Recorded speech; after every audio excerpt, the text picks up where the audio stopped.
Welcome to Martinis Eco and Country Bites. Tonight, today, wherever you are in the world, we have a quite different mode and energy for this evening's Q&A of a woman that's shown so much dedication to what she's doing to stop the offshore wind turbine industry, its sheer destruction, the entire scam that it is, and the level of corruption that has to exist for this to keep moving ahead. As I said, tonight we're going to have a bit of a rapid fire Q&A with the amazing Megan Lapp from the USA. She's been doing this journey for 10 years, and the reason why we've decided that tonight was vital for us to get together and have this rapid Q&A is that we have the movement forward in Western Australia from the EPBC, the Department of Environment, where they're going to be moving forward with a marine survey in preparation for the offshore wind turbine zone in West Australia in the Bunbury offshore wind zone. We put the call out to all of our brothers and sisters in arms all around Australia to put forward their questions, their concerns that I can ask Megan in her best capacity. And I know this woman is a warrioress that inspires me and keeps me strong in this world. And all I can say is that I'd like to welcome today to Martinis Eco and Country Bites. Thank you, Megan, again for rejoining me to this very intense session of Martinis Eco and Country Bites on Edge Radio Australia. Thank you for having me. Yeah, today is it's game day, isn't it, really, for us over here? I think that most of us are still feeling like we're living in the twilight zone, that after all the protection that we've put in there and understanding the balance that's required in habitat protection and protection of biodiversity, that we now are facing this woke ideology and greenwashing of the offshore wind turbine industry.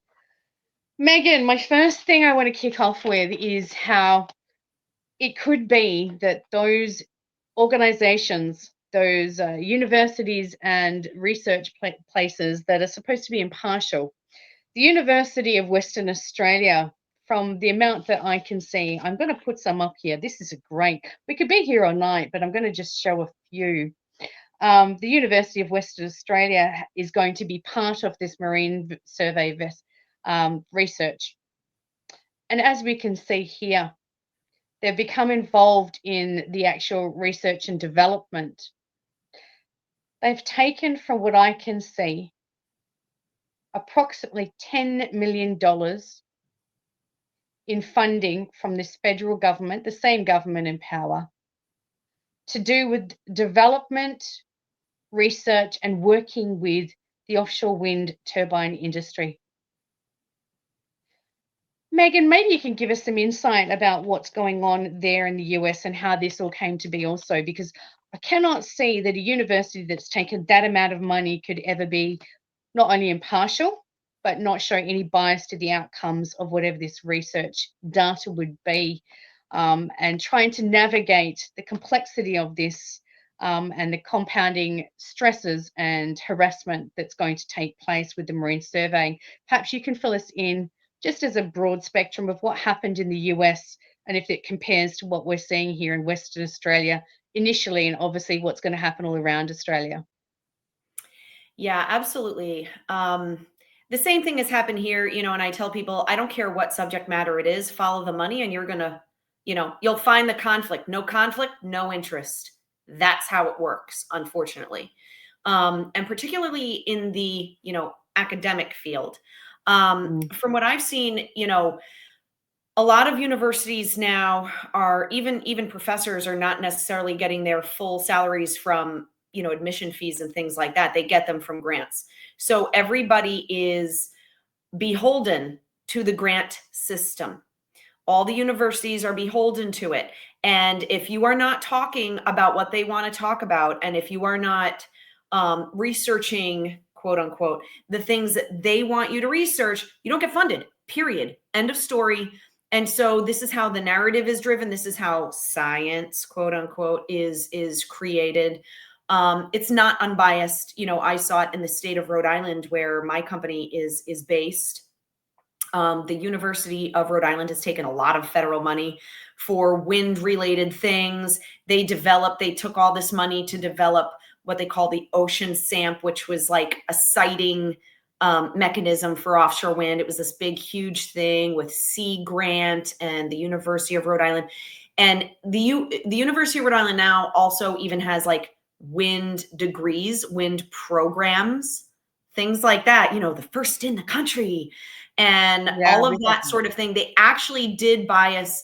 I know in one particular instance. So right now we have an area called Cox's Ledge. Very, very important ecological area. In the region, everything breeds there, everything congregates there, etc. And so Ørsted, a Danish government-owned wind company, is currently pile driving on that area. They boulder plowed over 3,000 boulders for a couple of wind farms, and here we are. Now, major habitat destruction, like literally with a boulder plow. It looks like a snow plow, except ginormous, and they drag it under the water and boulder plow, right? And this is what's being done to habitat. So anyway, that area it's glacial moraine, right? There was a glacier one time, made this thing, here it is. And the state's rule was that you couldn't build wind farms on glacial moraine. The whole thing is glacial moraine, this whole area, okay? National Marine Fisheries Service, which is a federal agency, said this is glacial moraine. The University of Rhode Island went and created a whole new map where they, conveniently eliminated the part of Cox's Ledge that they wanted to put windmills on. And they were like, oh, well, the glacial moraine is like only on this part, not on this other part, like this secret URI document that then the state used to be able to say, oh yeah, we can totally give our approval to this wind farm. So it's a joke. It is not real science. When people, talk about follow the science, it's like, no, really follow the money. If you want to see somebody whose science is unbiased, actually, that's very difficult to do nowadays. I'll be very honest. But it certainly is not universities who are now relying on, offshore wind for their lifeblood. The way that they look at this is, okay, we used to get a lot of money for this other stuff. This other stuff is going away. Where are we now going to get our funding stream? Oh, offshore wind. Look at how much money we can get, and look at, how many programs we can create, and look at all of this stuff. And now I can fund the rest of my career for the rest of my life. And that's how people look at this. And it's not, it's not unbiased. Certainly not. Megan, it looks like this is the intersection between greenwashing and whitewashing of legislation and ideology here, right? Because we've got a whitewashing of what existed there as what would have been heritage listing areas of significance in the environment, correct? And then this greenwashing agenda has just come along with their whitewashing and said, oh, it doesn't matter. We've got someone independent to sort of put this data down for us. So now this is our good base data for then go, oh, it's fine now, right? We've changed the parameters. Basically, yeah. And you have to remember too, everything is politics. Okay, everything. Oh, yeah. Politics determines where the money comes from and where the money goes, right? So say the University of Rhode Island, right? They get all this money from our United States senators who will apply, federally to get money to go to these things. So they can't bite the hand that feeds them. If those senators want windmills and that's the money that they're going to get for them, well, then that's what they're going to do. Not to say that they wouldn't want to do it themselves either, but it's a whole game, and it's a whole money trail. And that is how, like I said, I tell people all the time, follow the money. It's going to give you all the answers you need. Yeah, so the core of corruption always leads back to where the money comes from. And so that's where people are compromised. And this is where I would put out there right now, I do not believe that the University of Western Australia is the right organization to be doing this research, period. I'm going to put that forward to everyone in Australia that is watching this, to send this back to the federal government and say the University of Western Australia is compromised in the fact that it will never look at the data and the information and approach this in an unbiased manner whatsoever. Moving on, let's move on to our question. Rapid fire here, Megan. We have quite some questions here. So thank you to our brothers and sisters on the East Coast over at the Hunter, the Illawarra, down at Gippsland in Victoria, down in the Bass Strait. Everyone in Western Australia, up in Kalbarri and in the Geograph Bay area, and also in our city area. For those that are aware, thank you, thank you, thank you for your questions. So here we go. Megan, with EMF created by the underwater high voltage cables, we know that it kills and causes egg failure and mutation in species that are about to hatch.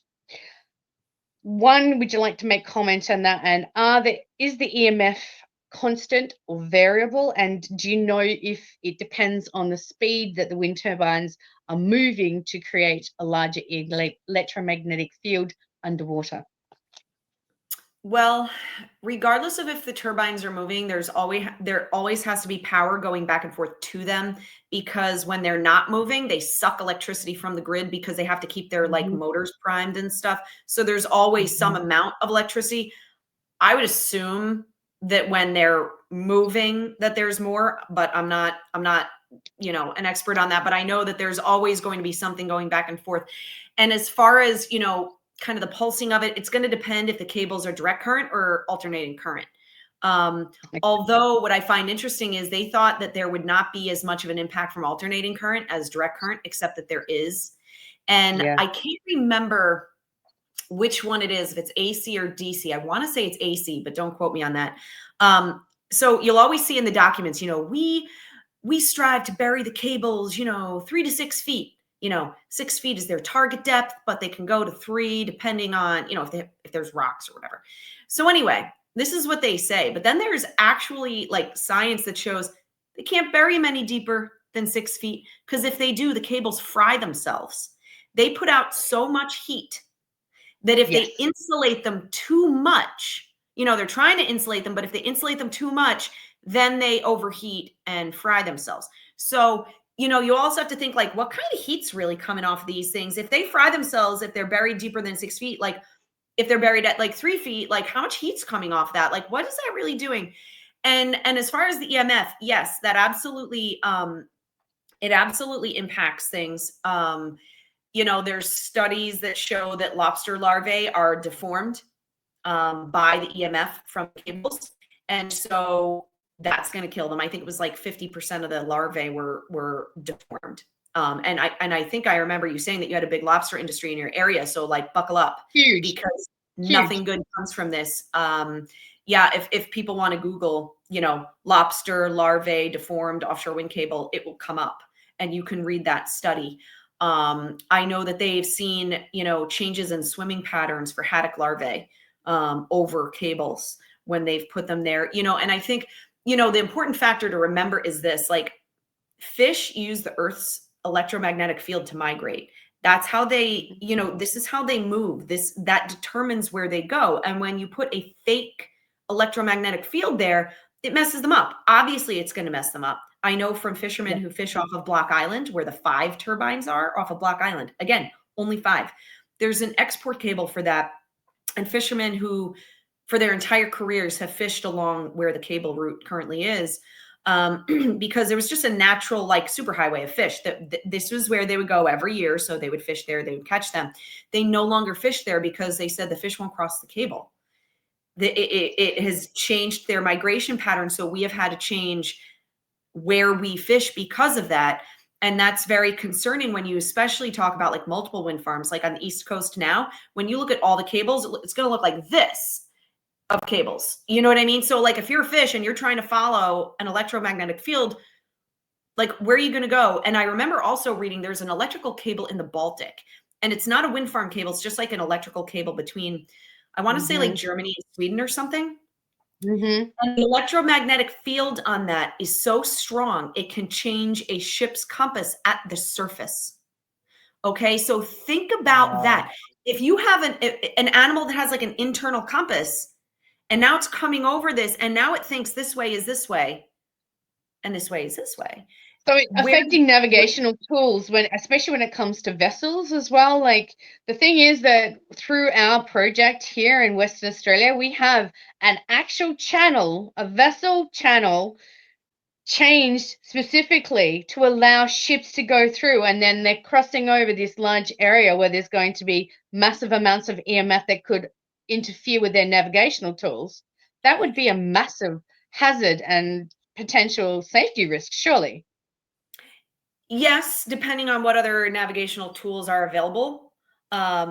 You know Mhm. what I mean? Like if they have electronic charts that maybe aren't impacted or there's Mhm. buoys or things like that. But the fact is, when you're talking about migration of species, you're talking about deformities. I mean, think about it. Like there are reasons why like there's warning signs on like, major electrical rooms, right? If Yeah. you're a woman, you're not supposed to be in a major electrical room for very long because No, of what that's it can right. do to you, right?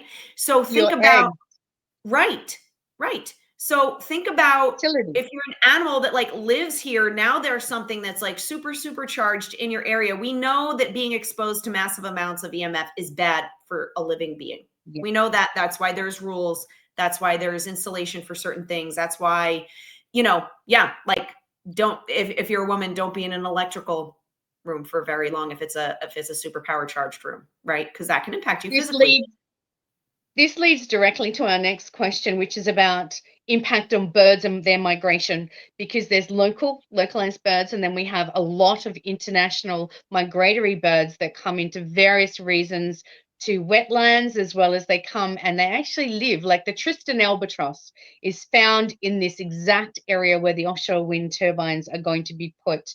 And so this is some of the most rare albatross in the world. It's known to be found in Geograph Bay, as well as our turtles. We have leatherback turtles here. They also use these EMF to navigate our oceans, the grid lines. So if it's being interfered with, what do you foresee as the fact that it's going to interfere with them as well as the infrasound? So we're talking about infrasound as well as EMF here now. So it's compounded, right? So I am less read up on the infrasound issue, but I can tell you that as far as the bird migration issue, yeah, there will be problems. In the United States with wind farms on land, they have to get take permits to kill, like golden eagles and stuff like that, which nobody's allowed to kill golden eagle, right? Because they just knock them out of the sky. When you look at the spinning blades of a wind turbine, it looks like they're Mhm. going slow, but they're actually moving extremely fast. Oh, yeah. And so absolutely it will impact bird migrations. In the UK, there was, since they put wind turbines in certain areas, their herring gull population, I believe it was, dropped by something like 82%, like something crazy. Something else, maybe it's shearwaters or something, dropped by like 55%. Like you're talking major, major plummets in seabird populations that just so happen to feed and to nest in the area where now they put windmills.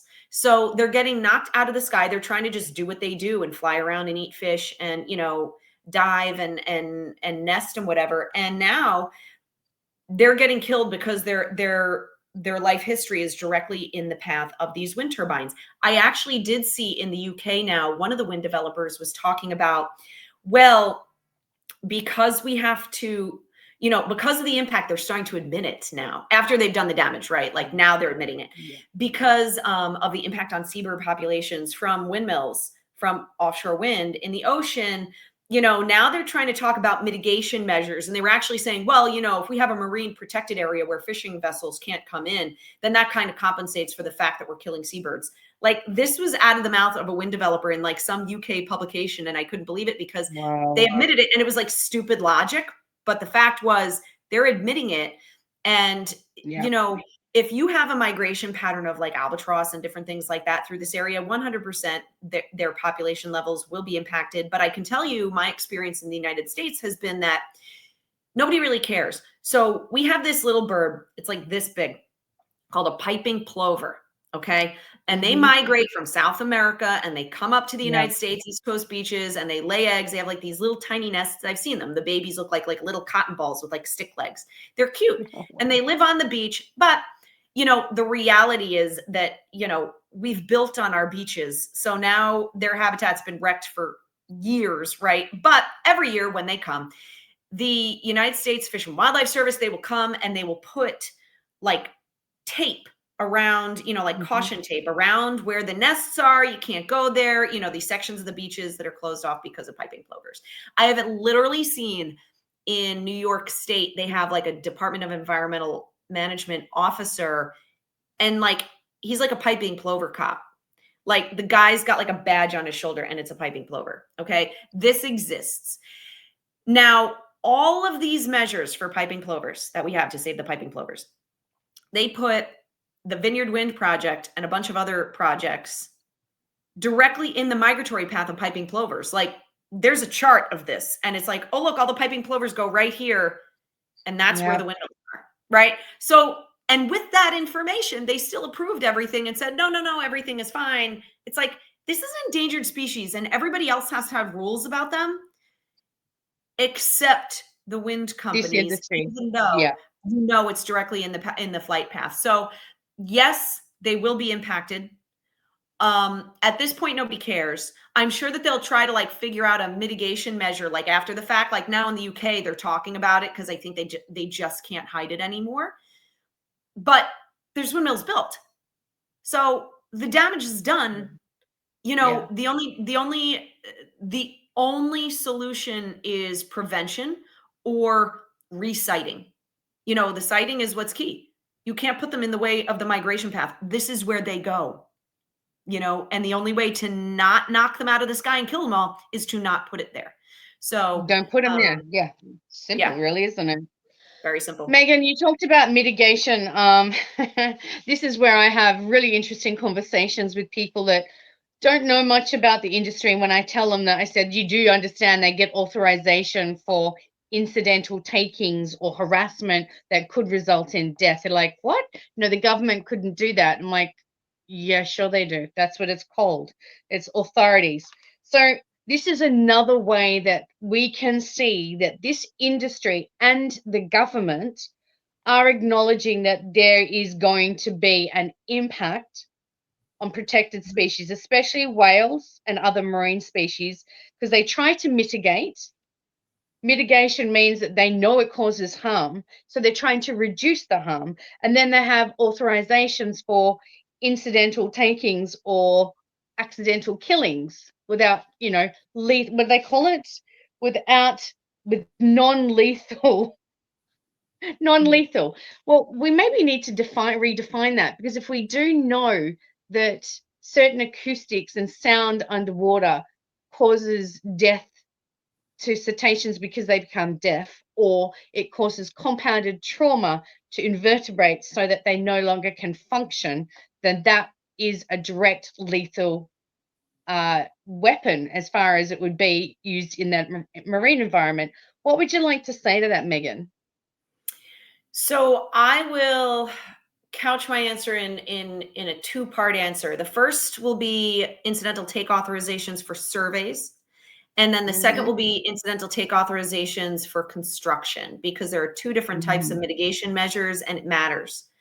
You're absolutely right. When we started having all these large whales, unprecedented numbers.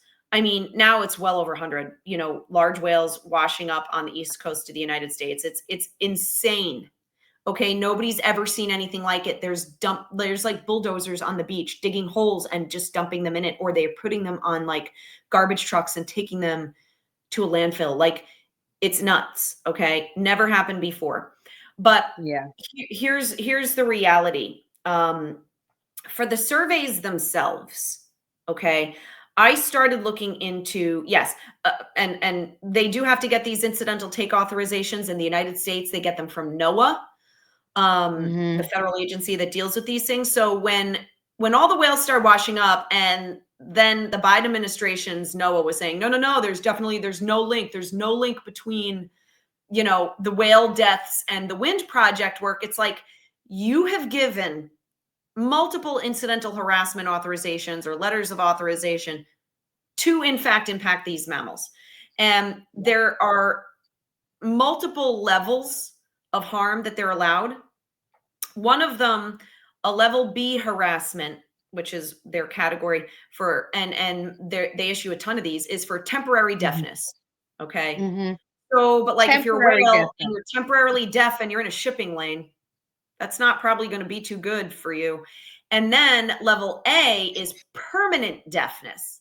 But they still don't consider that, like, they don't consider temporary deafness injury. They do consider permanent deafness injury, but they don't consider it lethal.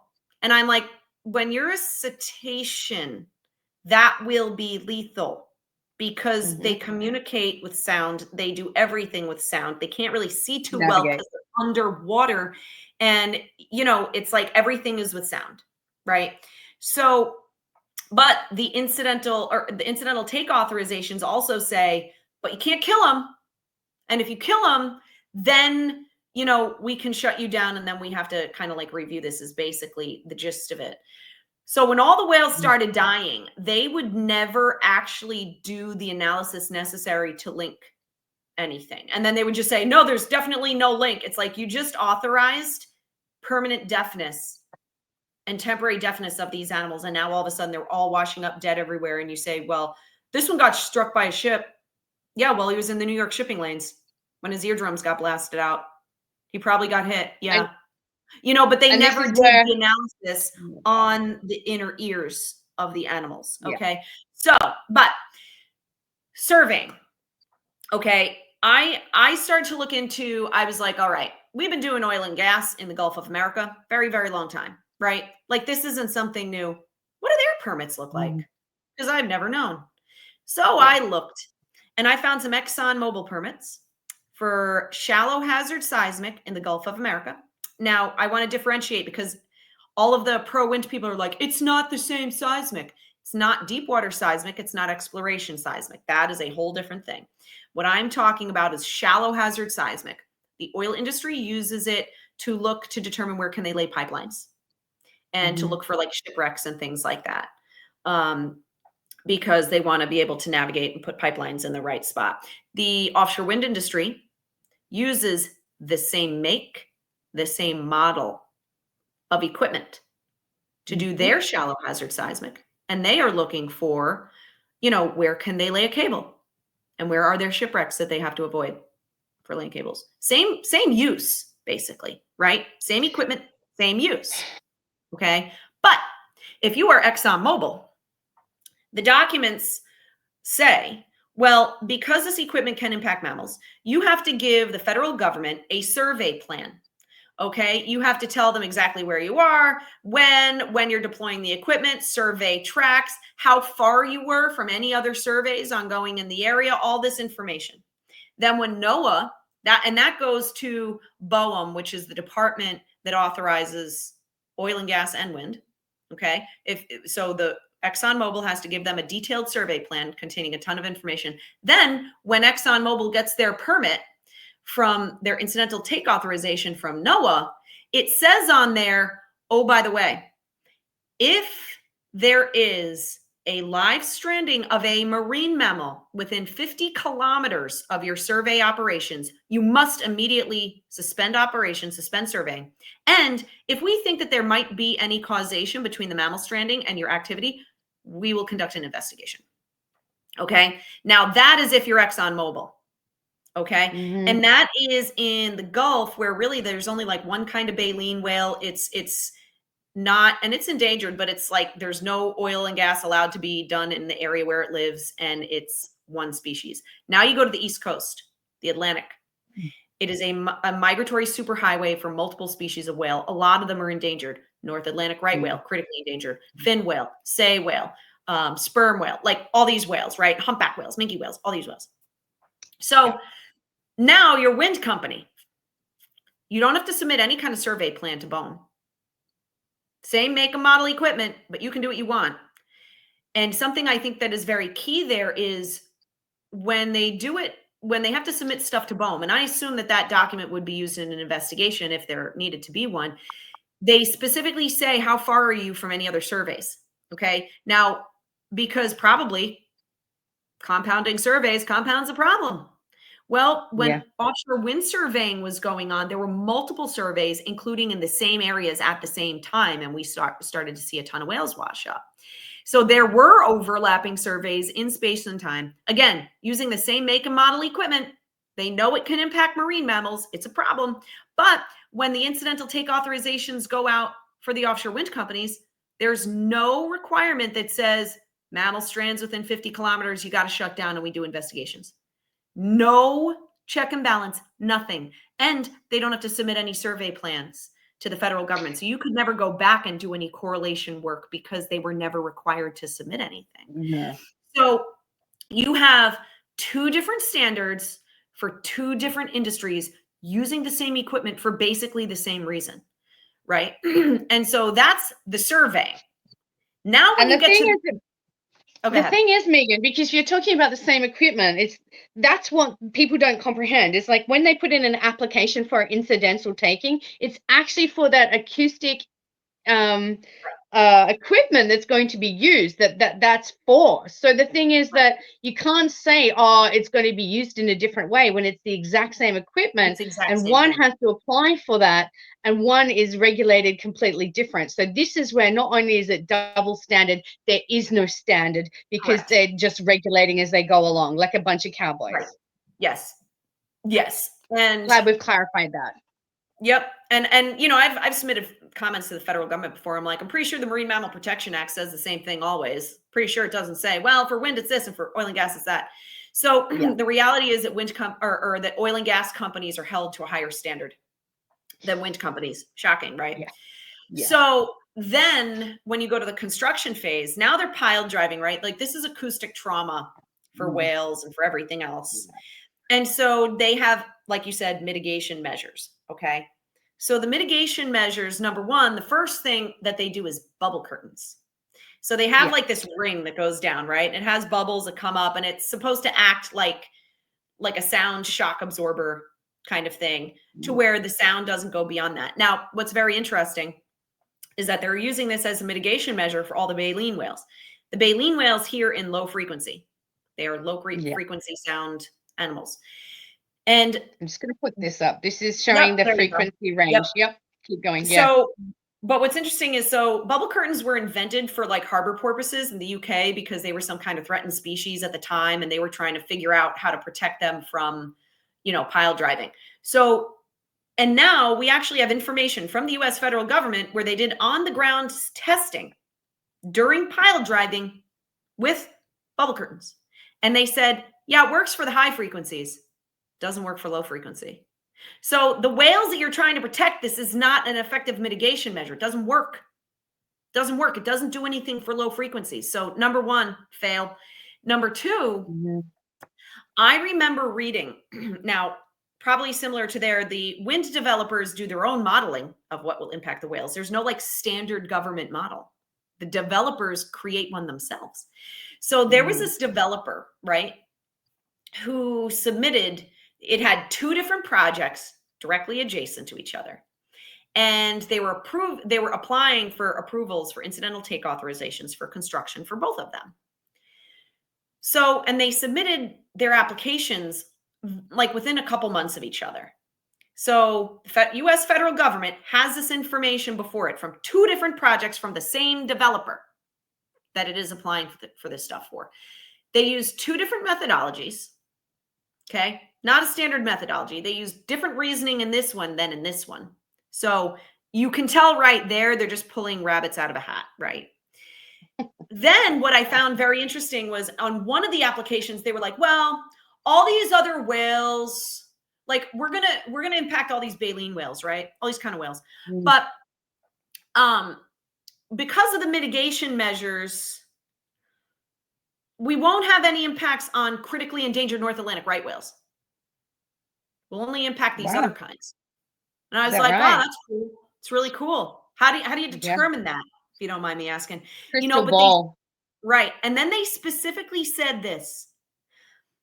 You know, I noticed that they only expected level A takes, which are permanent deafness, okay, of humpback whales. None of the other kinds. They were like, our analysis shows, you know, we expect level A takes of humpback whales, but only level B takes of all these other kinds of whales. And I was like, why? Why only them? What's the difference? So actually, NOAA asked the same question to them. And they said, well, our analysis shows that humpback whales will be impacted outside of the shutdown zones. So what they have is these shutdown zones. This is another mitigation measure. If they see a Mhm. right whale within 500 meters of, their work, they have to shut down. For humpbacks and all the other kind of whales, I think it's 100 meters. You have to shut down if you see one of these other kind of whales within 100 meters. And so my immediate question was, well, if you expect the humpback whales to be impacted outside of the clearance zone, the shutdown zone for humpbacks for the 100 meters, why not just adjust that? Like, why Mm. don't you make, like, how far will it impact them? 500 Yeah, meters, 1,000 meters? What is what is your, then if the mitigation measure is not going to work, why don't you calculate what distance does it need to be and then make that the rule? Not be like, that's okay, right. that's cool. That's cool. You just hurt the humpback whales. And interestingly enough, the majority of the whales have been washing up dead are humpback whales, That's which correct. tells you that, yeah, this is a real problem. You knew that it would impact them, that your mitigation measures did not work for this whale. Now all of a sudden they're dying everywhere. And what have you done to fix the problem? Absolutely nothing. And what I find interesting is they do these stock assessments on whales in the US, and they have what's called potential biological removal. And it's like, Mm. this is the amount of whales that can die because of human, activity within a Activity. year before the population begins to get compromised, right? And for humpback whales, I think it was 22. And within the span of like 13, 14 months, they'd already like done double that of dead ones washing up. And what will happen is that the next assessment, when they do it, and I've spoken to some stock assessment scientists who are involved in this particular assessment, and they're already having conversations about, like, they're going to have to take that species and take it from, it's a good healthy stock to threatened, because of the number of whales that are dying. And still nobody cares, even though they know that the mitigation measures that they supposedly have in place for these things, that they don't work for humpback whales. So I'm Wow. like, well, make them work then. Not that Yeah. any of them work, but like just even by Yeah. like common sense, like their own, like just any kind of logic whatsoever. Like if you know that this is ineffective, well, then make it effective. Hmm. So just I read on the marine survey that some of the parameters of whale protection is that if they can visually see a whale within a Mhm. certain area or Yes. visually see it, which means that Yes. you're going to have, people out there looking for Selected whales species within, observers. Yes. yeah. I'm like, oh my gosh, like there are so many different species of whales and dolphins and other species out in Geograph Bay for a start that it seems ludicrous that they're relying just on this. They're trying to mitigate it outside the migration area. But the thing is that we have resident sperm whales, we have pilot whales, we have all of these whales and dolphins that live in this area. It's not just a migration path for the southern right whale and the humpbacks. It seems to be that there are Everything. humpbacks and Mhm.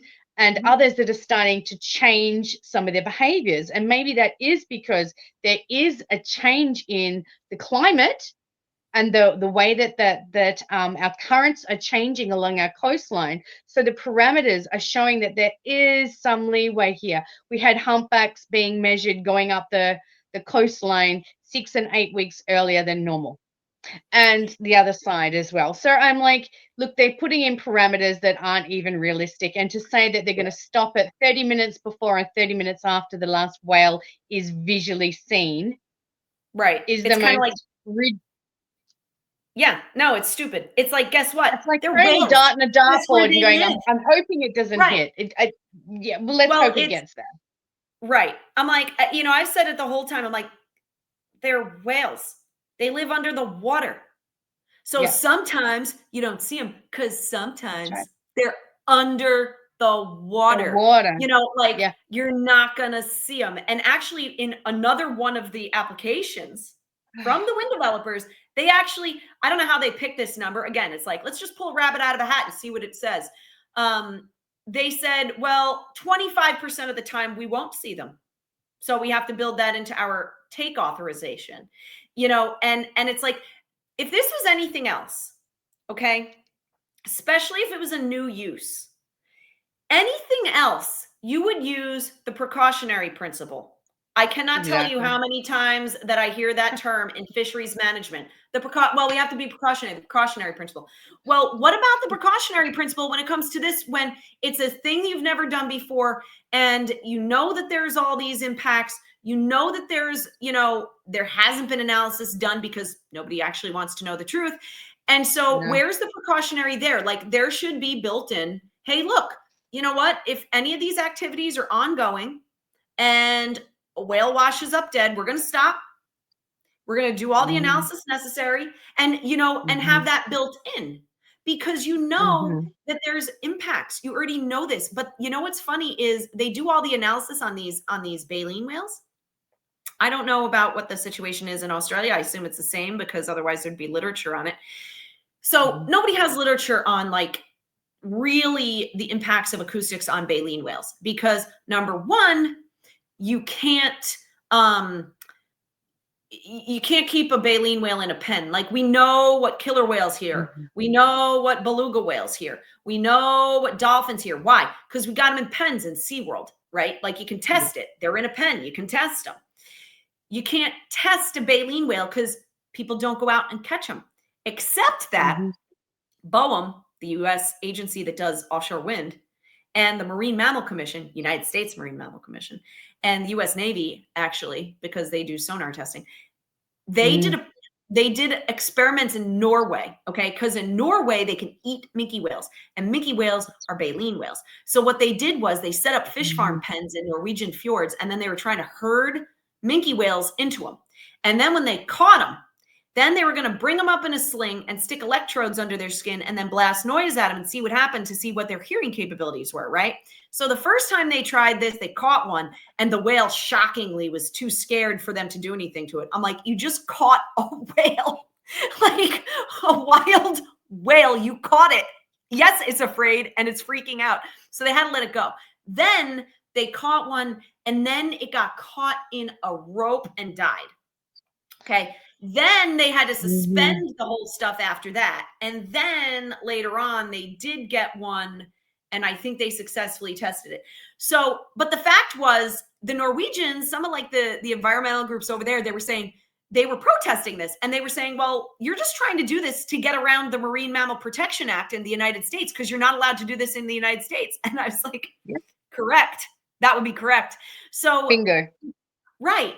So, but the fact of the matter is, again, if you're operating on the precautionary principle, which they force every other industry to use, you're going, hey, you know what? We think that this is the impact on baleen whales, right? We think that this is the impact on low frequency cetaceans, because we really don't have any hardcore data, right? No. We have some estimates that we're guessing, but we really don't have any empirical evidence. We have not been able to test this, because, like, who's got a baleen whale that's their pet that they can test? Nobody.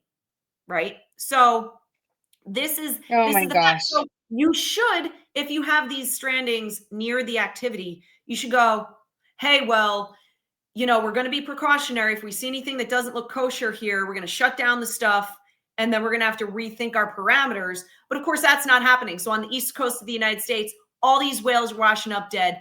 Mayors and congressmen and everybody's freaking out, saying we need to have a pause on construction and surveying. We need to do an investigation. And of course, that never happened, because politically, the Biden administration didn't want it to happen. But the reality was, had it been oil and gas, it would have happened. Yeah. Would have stopped instantly. Yeah. Yep. The other thing I want to get on to, Megan, is another question, because we're talking about a lot of fixed monopiles, but there is an floating offshore wind turbine zone on the east coast of Australia. I know that there's only been a small amount of offshore wind projects in the world, and this is going to be basically an experiment in Australian waters, where it's going to be in depths that ranges between 60 to 200 meters of depth, right? So we're looking at up to 300 offshore wind turbines, floating turbines on the east coast in deep water with long cables.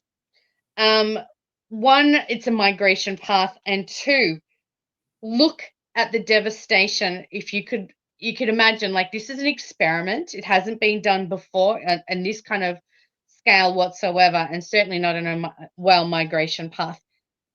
When it comes to cables through substrate, we're talking about EMF again. We're talking about all of these things. What are the complexities that you might know of that we haven't been able to find much about it? But it's certainly the floating offshore wind projects are a real concern on the East Coast. Actually, when I've looked, the University of Western Australia has actually had funding given to them from the federal government to actually put floating offshore wind turbines in Geograph Bay also. So let's just touch on that also. They have been giving funding to research that. So that's quite a possibility for here. They're going to move it further offshore and have them as floating in deeper waters, right where the Yeah. whales are as well. Yeah, they talked about that here in the Gulf of Maine, because in the Gulf of Maine, it's rocky substrate, so you can't pile drive in it, really. So they were talking about the same thing. Basically, nobody knows, right? Like you said, there's like, I think one project in Scotland that's put them in, but it's small and nobody really knows, right?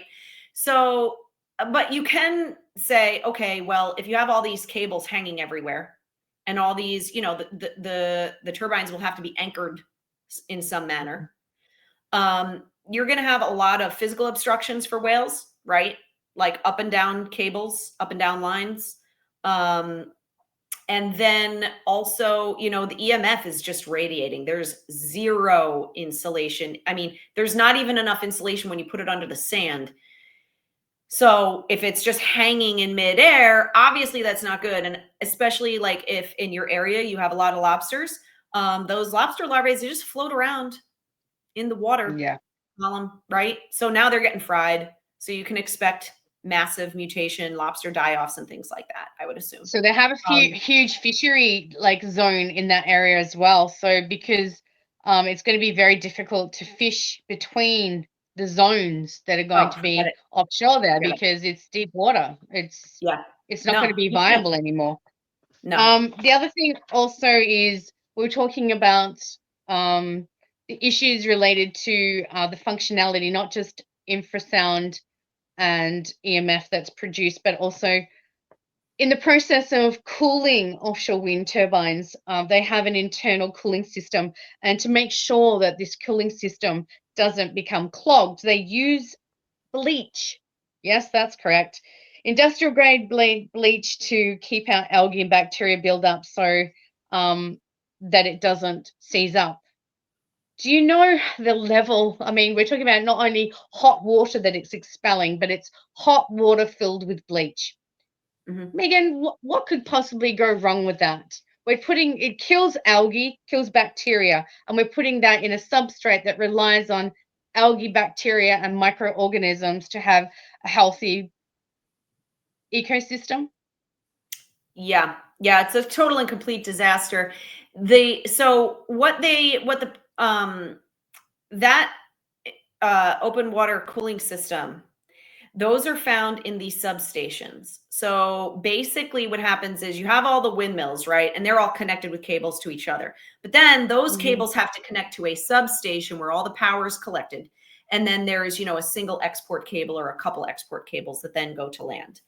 The longer the export cable, you know, that's really when they need the substations that have the open water cooling systems.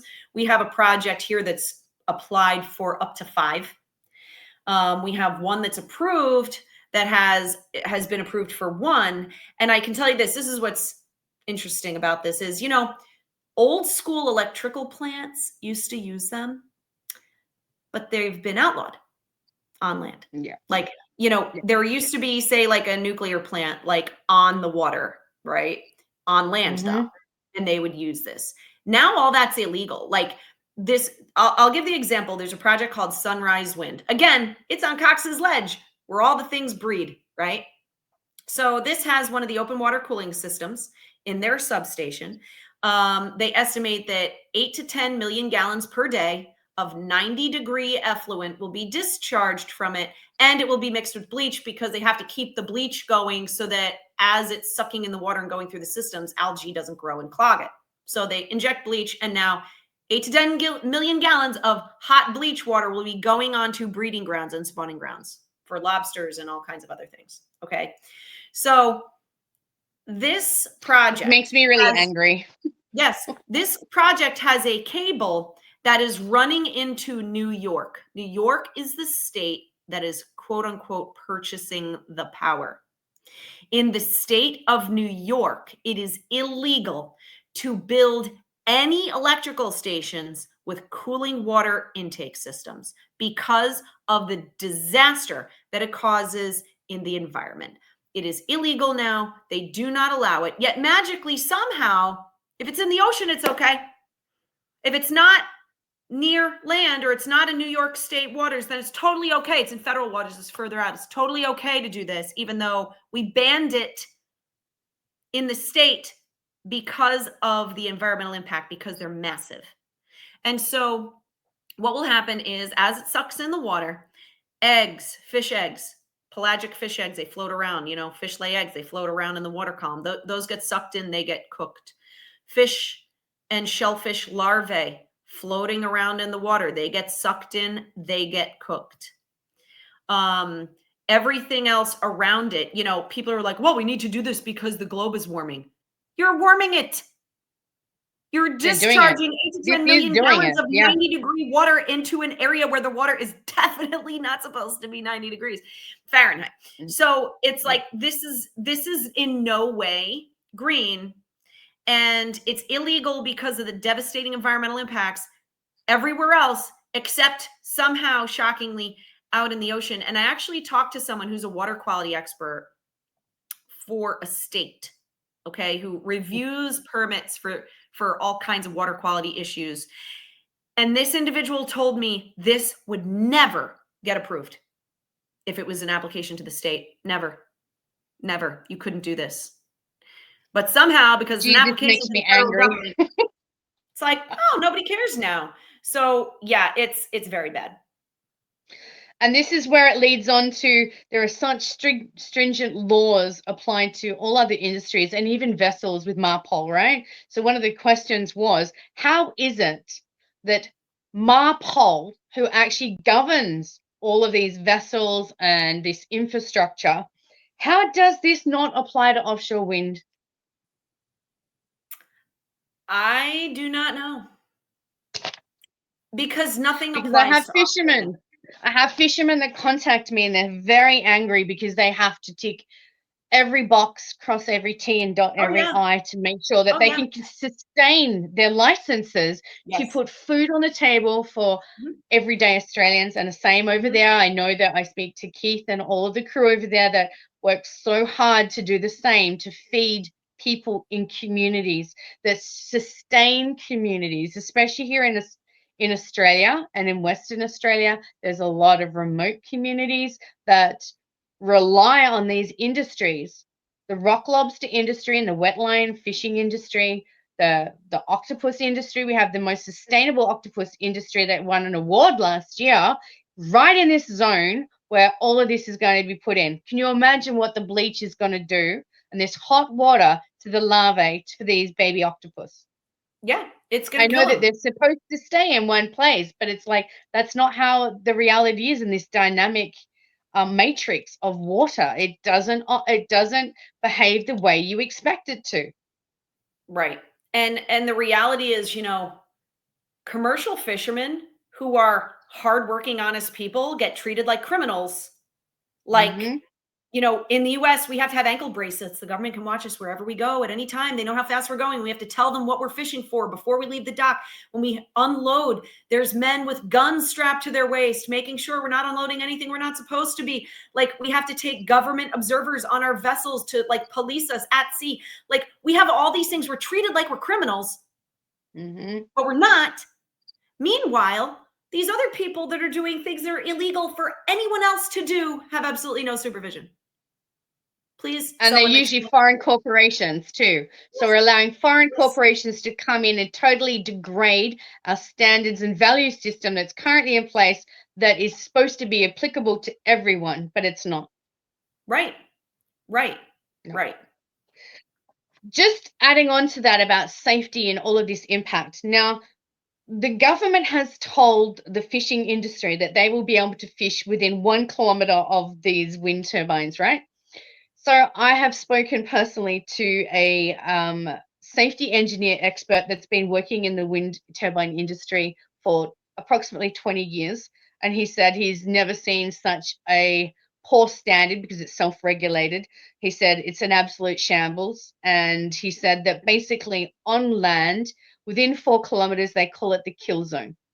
So any chance that they're going to have a failure, a blade failure, or some kind of catastrophic event with the wind turbine, they know that within 4 kilometers is where the debris falls, and this is where their safety problems occur. He said because the wind turbines on the ocean are going to be much larger for the fixed path.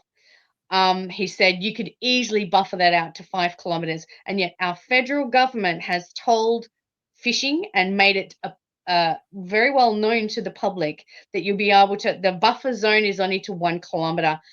What are the standards that are applicable to other industries where there has to be relative measures put in place to keep the public? We have a shipping vessel that goes straight through, and it's the same on the East Coast. Certainly in Bass Strait, they've got shipping and vessel paths that go straight through where they're trying to put the offshore wind industry. If there is no standard set because they've never investigated, what does that say, Megan? Well, it says that, they consider the lives of mariners less valuable than their green energy goals. That's really what it says. They don't value your life. They actually don't care if you die because they are not taking precautions to protect your life. They'd rather rush through with this project so they get some kind of either, they're getting money under the table or they have some kind of political goals. That's the reality. And that's what we've seen in the US. What's interesting to me is that they've told you that you can go within the kilometer and you can't go in them. Here, the United States federal government bought the lie from the wind companies. Wind companies, okay, let me just set the stage. The wind companies are in Europe, right? They're telling people, fishermen in Europe, don't go near the subsea structure of the wind farms because if you do, it can cause serious risk of loss of life because you can catch on it and then you can end up at the bottom of the ocean, right? This is what they tell people in the UK and in or the Netherlands. I have like a Dutch government document that shows this, okay? Fast forward, the same wind companies come to the United States and they say, oh no, fishermen can fish in them. So the United States government said, oh, it's okay, fishermen can fish in them. So they've told fishermen here, don't worry, everything is fine. You can fish in there. So we don't have to compensate you. We don't have to say that the area is a loss. They don't have to actually do the analysis and show what they're doing to the fishing industry because they're like, oh no, everything's fine. Everything's fine. Meanwhile, I'm like, but over here, they have them. And over here, they say, don't go in there because you can die. So, and I provided that information to the United States government in comments, etc. And they didn't care. They were just like, well, they just kind of like kept moving on, right? So now what's interesting is that in Australia, they're giving you yet a different criteria, which at least they're saying you can't fish in there, which is true. Well, there's a kilometer buffer, but of course the thing is that most turbines are 1 to 2 kilometers apart. So I can't foresee that any vessel is going to try and navigate through that. Yeah. You can't. It's impossible. Plus, then there's marine radar interference, which makes you blind, and you can't do that either. You can't go in there. So that's a problem that they've never addressed here either. And so, but then with the fact of the debris, and the blades snapping and the debris. This is a huge issue that nobody wanted to talk about, even though it happens like all the time on land, right? Blades snap, they fly off. They call them blade liberation events. That's my favorite term. There's an ongoing lawsuit in the United States from a company, like an energy company, against a wind farm on land because all their stuff keeps breaking. It's supposed to be under warranty. It's not. And they've had at least one blade liberation event. So meanwhile, this is a thing, right? Like, this is a thing. It happens. But when in the United States, when the federal government was analyzing impacts, they never even considered broken blades. They pretended like it didn't happen. They pretended like it didn't exist, which is not reality.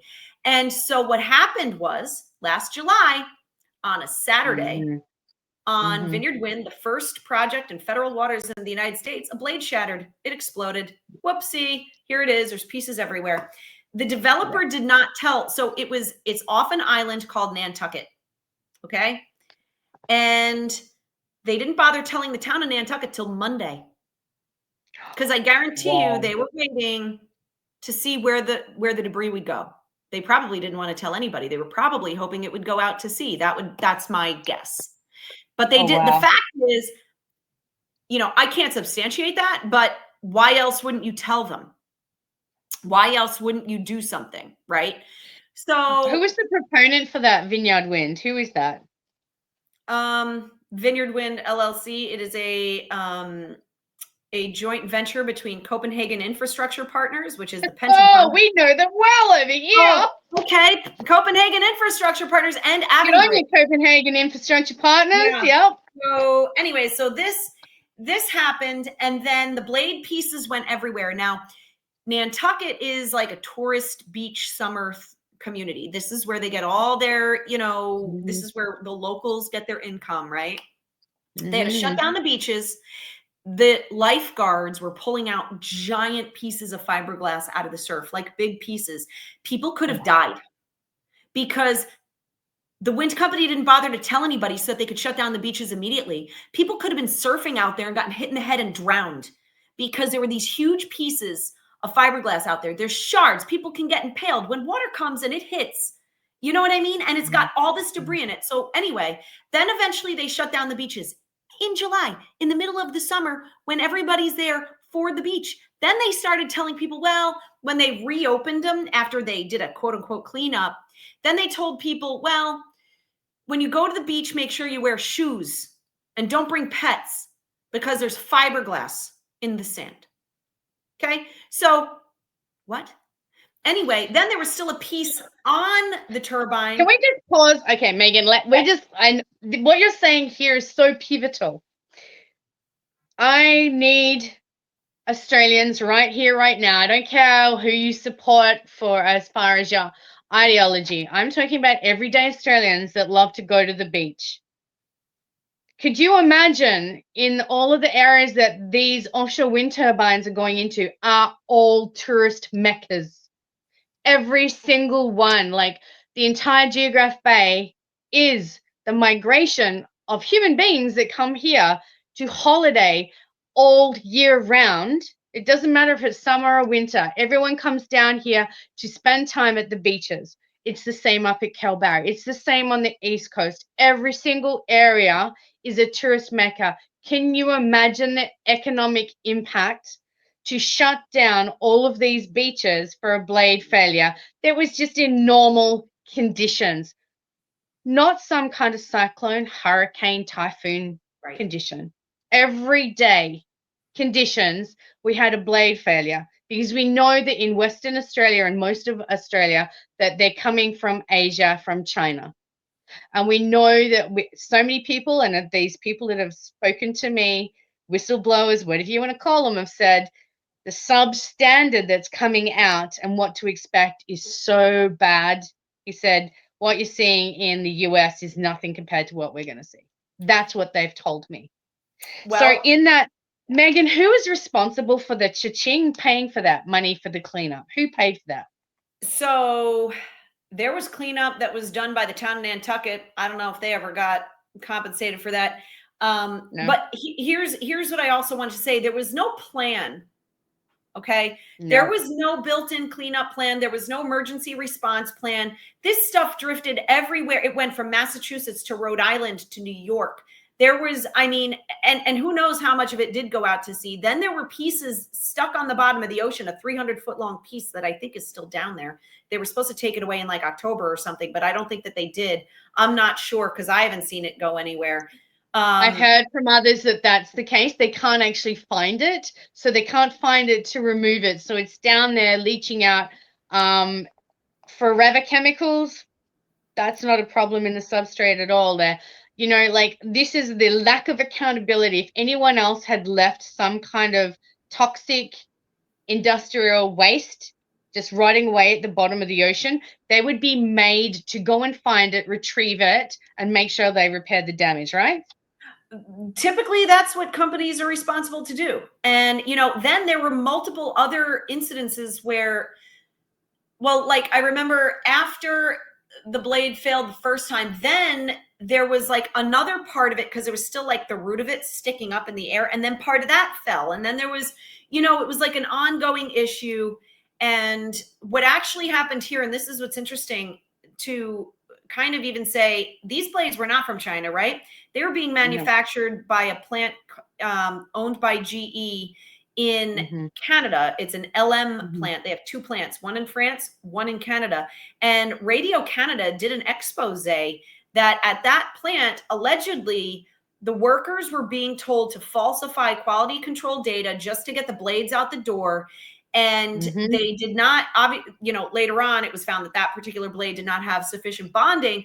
But the point was they were being told to do this. You got to get production out, just falsify the data and get it out the door. And then subsequently, there were like senior, you know, managers and things like that who were fired. Then when the investigation into the blade that broke happened, they said there was insufficient bonding. Then they had to inspect the other blades. Now Vineyard Wind has to take the blades off of 22 turbines, that's 66 blades, put them on a boat, ship them to France now to fix them. I guess put more bonding on them.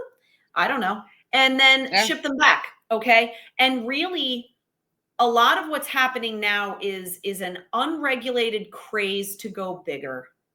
Now, there's always problems with them, right? But they all want to go bigger and faster and say, oh, I can produce this megawatt turbine. Oh, I can do one that's bigger than that. Oh, I can do one that's bigger than that. So that whoever it is has the biggest turbine, gets the biggest project, or gets the biggest, you know, has the chance of getting the power purchase agreements, you know, the best chance because their project's going to be the biggest one.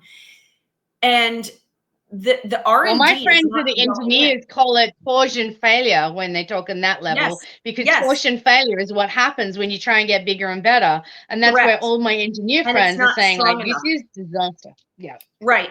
They're trying to go too big, too fast. They haven't really done the R&D.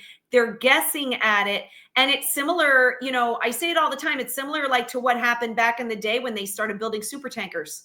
They started building them, and then they started breaking in half because they went bigger too fast. They really didn't know what was going to happen.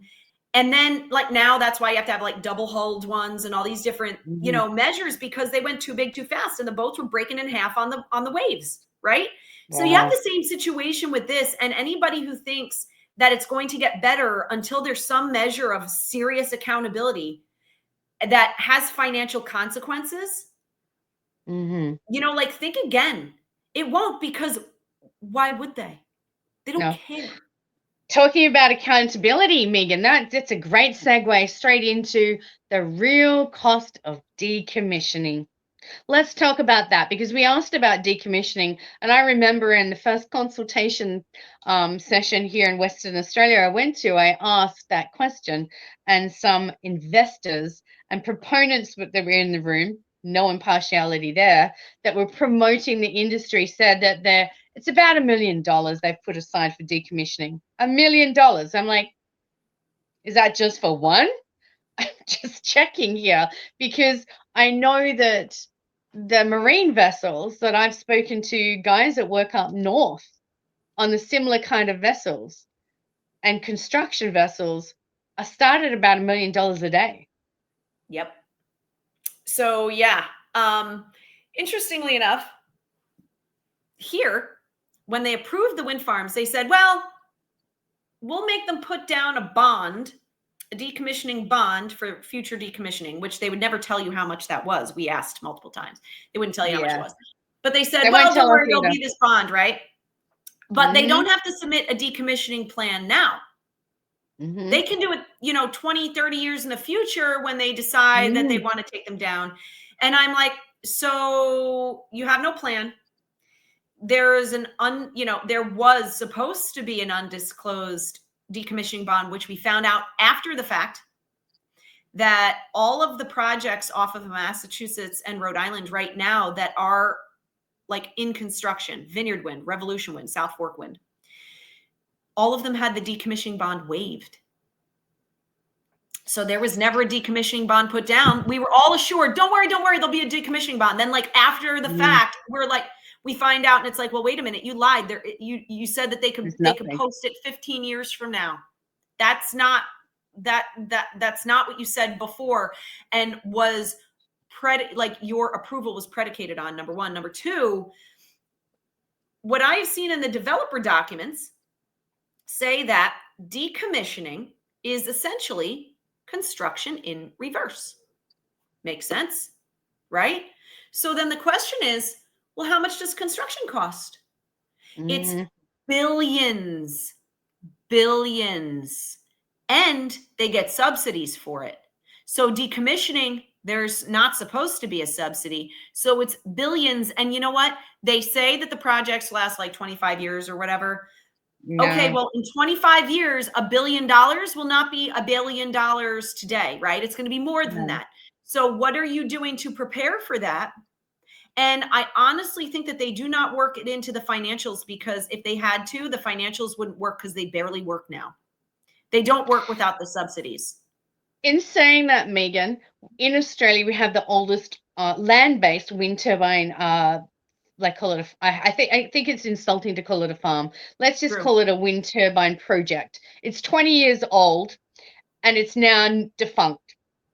There is no decommissioning plan. It's left there to rot on the land because there was never funding put aside. That's on the land.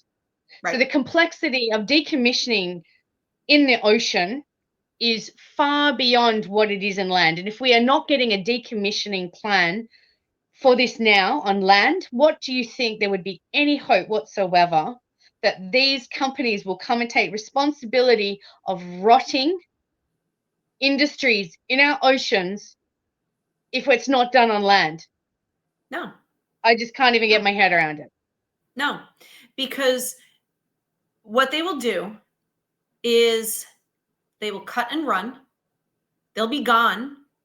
They'll take the subsidies to install it. Then they'll run away. And then, the company will dissolve, or they'll sell it to somebody else. They'll be gone, and then all of a sudden it's the people who live there and the taxpayers who are left holding the bag. And, what's interesting is when you really look at the financials for this, okay, there's a project that is about to start construction off of New York here in the US. It's called Empire Wind. Okay. They had negotiated with the state of New York for their power purchase contract, whatever. Supposedly, originally they said it was going to be around, I think, a 15% profit. Then because of, various issues, then that dropped to 10%. Now in this article, they said the profit really is only at about 5% now, because Trump has the steel tariffs and there's been more inflation and other unforeseen circumstances. Okay. So their profit margins have gone from 16% supposedly down to like 5%, according to this one article that I read. To the point where even stakeholders of this company, in their most recent shareholders meeting, there were motions put forward to just get out of renewables altogether because they don't pay. So think about, even in a fairly short amount of time, the expected profit margin for this project has dropped significantly. Why would you invest billions and billions and billions and billions of dollars on a project that gives you only a 5% return? And that's maybe because it keeps on dropping. Do you think that they are going to have the money to take it out later? No, their profits are dropping. They keep dropping. And then at the end of life, maybe they make 5%. Maybe Yeah, it's they never break going to even. happen, Megan, is it? Like And this is they're where not gonna have money. they're It's not. like, no. They're going to be that these companies aren't. They're just like $2 shell companies. They're not even going to exist. Right. The parent company that is back in like Mhm. Denmark, Copenhagen Infrastructure Partners.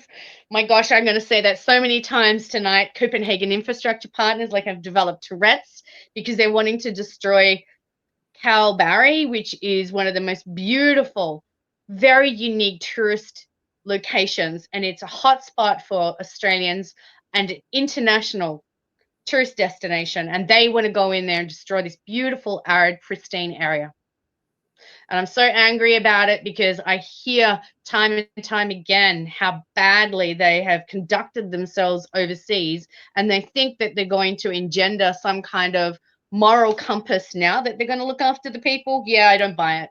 I don't buy a bit of this, Megan. I just think that not only is this a swindle, the level of corruption is rotten to its core in this whole industry. The Yeah. fact that the only reason why we're doing it is for net zero. Net zero is like what, attainable? No, it's not. But it's not even offsetting carbon emission. It's No. actually causing irreversible habitat destruction. And this is Mhm. the one thing I want to come to really quickly. Where we are here, we have really soft, fragile limestone reef systems that is covered in temperate coral reef, as well as some of the most rare blade sponges and other species on this limestone reef system that's not found anywhere else in the world. And we have done the research, we cannot find an offshore wind project over a coral reef system or a reef system like we have here. Do you know anywhere in the US that has had reef systems carved through it? Because they're saying they have to carve through 3-meter depth to sink these high voltage cables, which then makes me say, well, if they're saying to 3 meters, that's a lie, because that's when we know it's going to have a failure because they're going to short out from overheating. Wow. No. We've caught them out in It, their own lies, you know? I that is hard to believe. I mean, not hard to believe because I know how this gig goes, but the fact that they would drill into a coral reef, like, what are you talking about? In Florida, in the United States, they cut made it straight through where them. they cannot, like, Florida has some coral reefs, right? They made it Mm. illegal to do offshore wind in Florida. So, um, you know, We also have vital seagrass areas as well, and that's protected. Seagrasses are protected in Australia, especially in our region. That seagrasses are vital for retaining the substrate, as you know. So in sandy areas between the reefs, there is actually seagrasses. So what they're essentially going to do is destroy seagrasses and fragile limestone reef systems, which means that there's two types of habitat they're destroying, which provide different habitats for different species. So in general, we're looking at a total decline of biodiversity because across the board, anything that would have flourished on the reef is now going to have fracturing of the reef system and their population. And then on the seagrass is going to have the same. Megan, what are you seeing in the population, the distribution of species that's gone on there some time now since this has been put in place? What is happening? Because I've heard from areas where the scalloping fishermen are, there's been a 50% decline in their catch directly related to the offshore wind. Before that, they had some minor declines and fluctuation, but now it's absolute, it's in incremental that they're seeing that there's a decline in the scallops, and they're not getting the catch they had as fishermen. What is happening over there? well, you know, a lot of this is very new, but I will say for the Block Island turbines, there's 5 of them. They've been there the Mm-hmm. longest. People Mm-hmm. used to lobster fish around them and, you know, also set their gill nets for other species along the cable route. Now there's no lobstering near them because the lobsters are gone once they turned them on. Once they turned on that cable, the fish changed their fish migration. So those guys don't fish there anymore. So there's been definite changes. For the scallop guys, um, you know, I've talked to scalpers as well. They'll say that in the areas where surveying was happening, scallops are dead or Yeah. sickly. And when they go outside of those areas, they're fine. So, you know, we do know that seismic work kills scallops. It vibrates their whole body. Mhm. So that makes sense, right? Of course, nobody's paying attention to this. Nobody's doing baseline surveys prior to surveying. Nobody's, No. you know, it's just what fishermen see, right? Yeah, Um, UWA. What are you doing about monitoring actually marine species instead of being right, proponents for the industry? Where is your right, credibility there? Where is right. anyone's credibility for looking after the marine species? None. There's none. And unfortunately, I mean, I've never heard of building a wind farm on a coral reef. That's insane, and I am shocked that Australia would let Yep. that happen because, you know, I've never been to Australia, okay? But Mhm. obviously I hear about it, I see pictures, You and have what an are the open pictures? invitation. Thank you, thank you.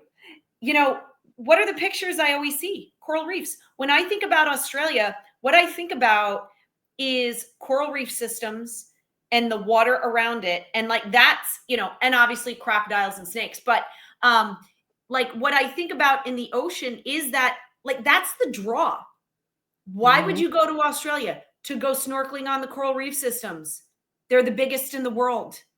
It's the most, you know, brilliant in the world. Like this is what the rest of the world is told. This Fine is like for. the view of Australia from Mhm. people from other parts of the world. And like that big draw is what they're willing to do wholesale destruction of. Like that's the Exactly. stupidest thing I've ever heard. Like why would you do that? But again, people come to the east coast of the United States to go to the Yeah. beaches and to enjoy it in the summertime and all these things. And, you know, and they're destroying that too. Like it's the thing that brings people to where you are. They're destroying it for who? For the pension fund of Denmark? For the Yeah. pension fund of Norway? Mhm. Like what? Destroying our nations for others so that they can retire nicely and our communities will be decimated. Right. Our culture is Mhm. destroyed and And you're we are right. leaving And generational debt. It's generational debt. it is. It is. And you know, and even just like the environmental destruction of it, you don't get it back. Once you pile drive and drill down through coral reef, like how long does it take that coral reef to grow? It takes it a while. You know, like now And you've wrecked it. the You thing is, it know? only we have temperate coral reefs here, and again, look, some of the most rare and endemic blade coral species, like beautiful forms of sponges that aren't found anywhere else in the world. This all exists because of the Lewin Current, and it flows down the west coast from the Ningaloo Reef, where a lot of the spawning happens, and it comes the whole way down. And this is why we have this very unusual temperate reef system here on a very soft limestone reef system.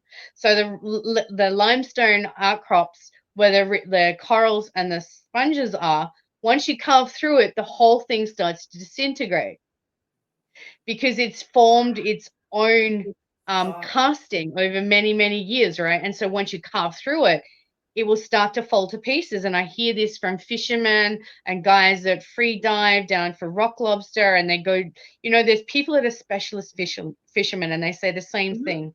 Like people come here for the beautiful, pristine oceans and beaches, just like you said. It's the same as people would come to Nantucket to come and have clam chowder, and yet your whole scallop industry is under threat by this. It's exactly the same, and it's all for foreign greed. And at some point, we must say this needs to stop. It needs to stop now, put an end to it, because there has been so much lies and deception in the whole process of getting here as a plan to destroy our beautiful pristine habitats for good. Because, like you said, once it's gone, you don't get it back. Yeah. You don't like that's, you know, God's not making more. We got No. to take care of what we And have, you know, But and you you know what? don't These destroy it. these amazing universities that like taking money off governments, I'm sure they'd say they've got all the solutions for some artificial reef, and they'll come up with some Oh, genetically sure. modified sponges or corals that'll come in and it'll be much better. I'm like, yeah, you can stick that where the sun don't shine, because I'm all Yep. for nature and letting it do what it's got to do. It's not our habitat. We've got no business going in there and causing irreparable habitat destruction and biodiversity loss for an industry that, as you said, there has been zero precautionary principle. Zero. None, None none, whatsoever. none. You know, I say on the East Coast of the United States, the biggest environmental disaster that we ever had Mm, was in the 50s and 60s when they filled in the salt marshes to build on mm, them. And, you know, there were estuaries destroyed, you know, yeah, coastal habitat, like lots and lots and lots of it.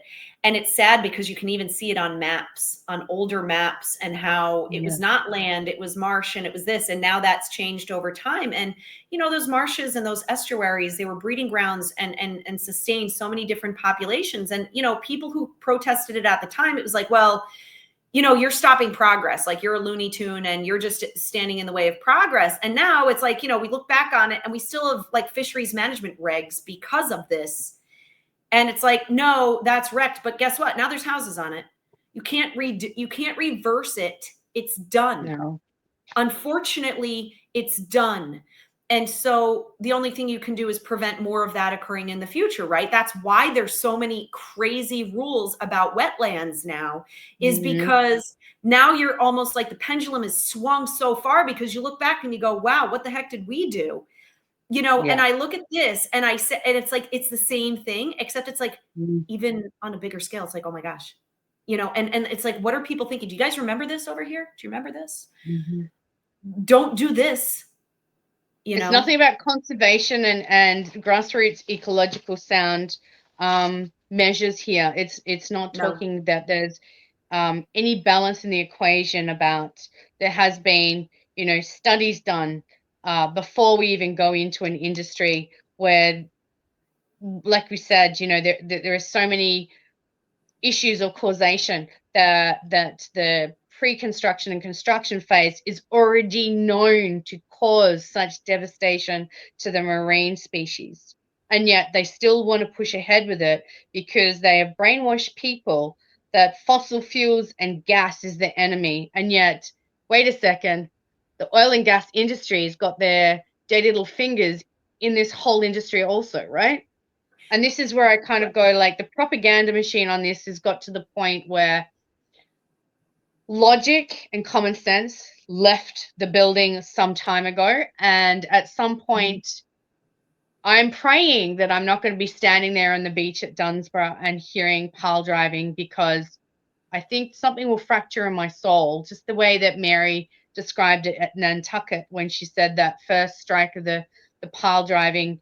And she said, she just something broke inside her and just said, I cannot believe this, we've allowed this to happen. Yeah, and you know what? I want to make one further point, just kind of like in closing, because I think, you know, the the powers that be want everybody to, you know, be angry at the oil and gas companies, where we know, Mhm. like, Ørsted is Danish Oil and Natural Gas. They're the biggest wind developer. But, you know, I always say this: if it was the oil and gas industry, this wouldn't be happening. Mhm. Because would the oil and gas industry be allowed to drill on that limestone coral reef? Would they be No. allowed? Would they be allowed to go in there, survey, drill, and then pile drive some oil rigs into that coral reef? No, they wouldn't. I don't even know what the answer is, but I know it's going to be no. You know, and it's Yeah. like there's a whole different set. It's like, wait a second. Why is it okay to pile drive a windmill, but it's not okay to pile drive an oil rig? How come, you know, you'll say, well, we can't pile drive an oil rig, we can't do oil drilling because we have to protect the environment, but it's okay for these guys to essentially do the same thing, Mm. except more, you know, except Yeah. hundreds of them in, you know, and it's like that doesn't like they have no answer. Their No. their their logic does not, their argument does not hold true.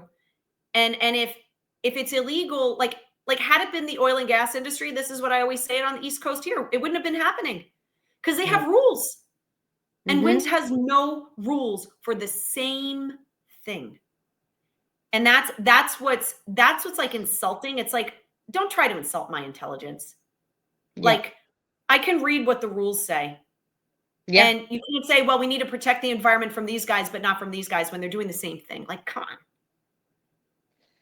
So I just want to quickly, before we end this, touch on really quickly Robert Rand's acoustic surveys, and he did them of the marine surveying, acoustic surveying, as well as pile driving. And in this, it said that just beyond the 2-kilometer zone, just outside of where the piles were drived, that the noise exceeded the thresholds within the parameters of how they were supposed to do this construction. So within 2 kilometers. Yep. Well, all of their incidental take authorizations say you can only have like this much noise, right? But we know, first of all, that their mitigation measures don't work. Second of all, nobody's out there monitoring them. Robert Rand went out there with a hydrophone and monitored it. Imagine that. So there is no real oversight.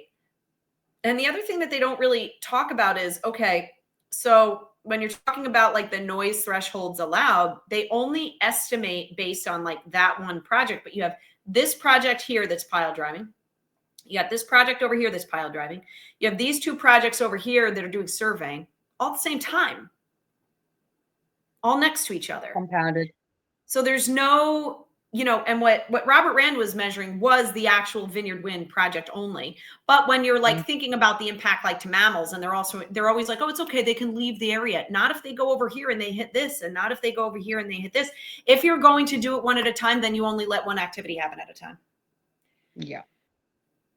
But even that, we know that, yeah, he went over there and he measured it and the noise was louder than what they were allowed to have. So it was kind of like, well, where's the enforcement here? Who's ever checking this? Like this. And then later on, they had to extend their incidental take authorization. And then there was all these new rules about making sure that their bubble curtain was working, because apparently it had outages and they just kept going. So there was like problems, but it's just kind of like, who's the adult in charge here? And the answer is the wind companies are in charge. That's ultimately Megan, what it is. What's your last message to the Australian government and to the people of Australia right now? I'd say to the Australian government, if you don't want to lose something that is like your most precious natural resource, you better make a swift change of course. And I would say to the Australian people, fight, fight, fight. Because once it's gone, it's gone. You don't get a second chance. They're not making more of these. They're not making another Geograph Bay. They're not making another coral reef. You get one shot. So fight for it. Indeed, we are. All I can say, Megan, is that not only from myself, but on behalf of the Australian Alliance Against Offshore Wind Turbines, we thank you tonight for all of your energy, your dedication, and your knowledge. Without it, it's so invaluable, so that we can fight back with the science and the data we need to show that the devastation that's coming needs to be avoided and stopped now. Yeah. Well, keep me posted on how you guys do. Keep fighting. Don't give up. Thank you for joining me. Thank you so much. And we'll talk again very soon, no doubt, Megan. Absolutely. This has been Martinis Eco Bites on Edge Radio Australia. Thank you, and stay tuned for more updates. And Megan and I fighting it out together. Thanks, Megan. Thank you.